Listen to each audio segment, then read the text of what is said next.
ook even wonen in verbinding is met de vasteloven. Dat we even aanbellen. Even volgen.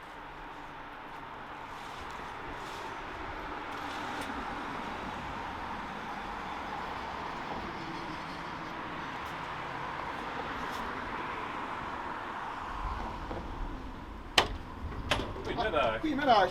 Je ziet van de Tour de Vasteloven dat ik zoek dat hier een keertelvlag om. Ja. Ik denk het vast en zeker een verbinding met de Vasteloven. We zijn een beetje op zoek naar mensen die een binding hebben met de Vasteloven. Wat is het geval? Wat heb je hier met de hangt de vlag door? Ja, zoals je zoekt de ketelers. Keertelers. Ja, ja. Dat zit in het bloed vasteloven, van vroeger al. Ja. En de stel gaat dat door.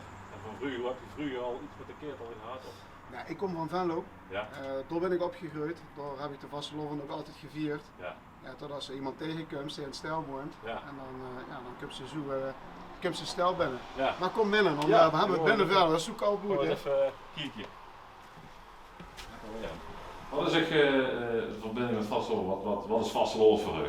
Vasteloven is voor mij feest hebben, verbintenis met elkaar, een stukje cultuur, maar ook loslaten van bepaalde dingen.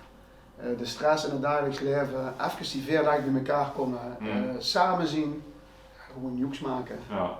En dus zelf geeft ze niet naar de ketelers toe? Of, Ja, ik ben zelf voorzitter van de opdrachtcommissie hier in Stel. Dus dat wil zeggen dat we elk jaar met een aantal mensen bij elkaar komen, een paar keer per jaar. En dan gewoon weer kijken wie we de opdracht geven, het beste kunnen laten trekken en wie dat allemaal gaat lopen. Ja. Dus ik ben daar eigenlijk wel vanaf augustus zo'n beetje mee bezig. Augustus vorig jaar? Dus ja, eigenlijk augustus zo'n beetje, dan beginnen we ermee. Ja. Zo, dan beginnen de voorbereidingen. Ja, voor het nieuwe seizoen. Ja. En wie lang was je al voorzitter van de jeugdvereniging? Van de opdrachtcommissie. Volgens mij doe ik dat nu ongeveer 4 jaar.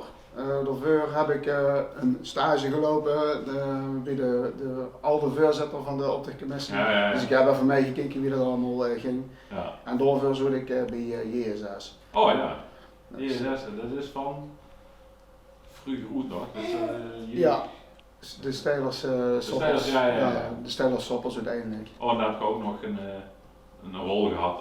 Ja, dat heb ik altijd met de jeugd, de vastelovende ook een keer gedaan met een aantal mensen. En was je dan ook dat je de prinsen ging uitzoeken? Of? Ja, zit er ook bij, inderdaad. De jeugdprins werd uitgekozen. Ja. En dit is ook dan vervolgens zijn dansmarietje zoet. En zijn 2 adjudanten. Ja. En dan op wat voor criteria let je nou als je dan iemand uit wilt zoeken? Is dat dan iemand die bekend is of iemand die... Zitten er criteria? Ja, destijds, want nu is natuurlijk het duvelkelijn op stel, hè? Dus dat is natuurlijk weer ganz anders. Maar destijds keken we inderdaad van, heeft hij iets met de vasteloven en hij heeft er plezier in. En vooral kunnen dat plezier ook uitdragen. Dat is natuurlijk wel heel belangrijk, hè? Tenminste voor ons was dat heel belangrijk. Ja, dat is wel een goede criteria. Ja, dat vind ik niet heel goed. En als je zo de vasteloven een beetje zeg maar terugkijkt en je eigen vasteloven stijl. Dat er nog herinneringen aan is van dat zal ik nooit vergeten of dat...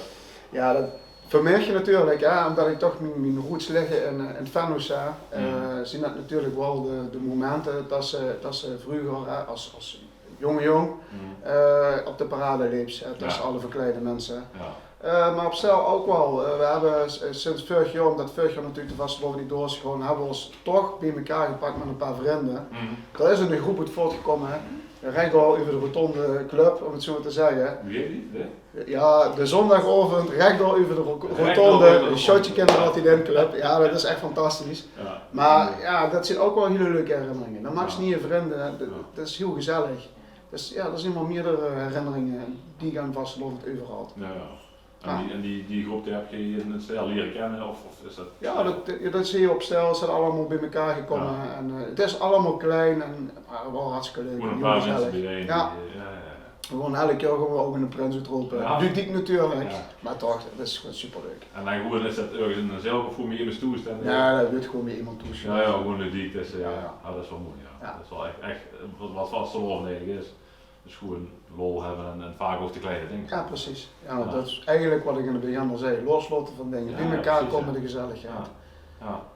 En wie lang zit je al, wanneer zit jij begonnen bij de ketel, zo een beetje de optocht? Ja, ik denk wat ik straks al zei, hè, een jaar of 4 dat ik dat moet doen als voorzitter van de opdrachtcommissie. En ik denk in totaal een jaar of 5, 6 misschien dat ik dan nu echt bij de ketter heb zet. Oké. En als je zeg maar een beetje, dat is een 2 jaar natuurlijk geen opdracht geweest. Ja. Wie zie je dan de toekomst een beetje van de vastlopen? Zal het hetzelfde blijven of Ja, alles?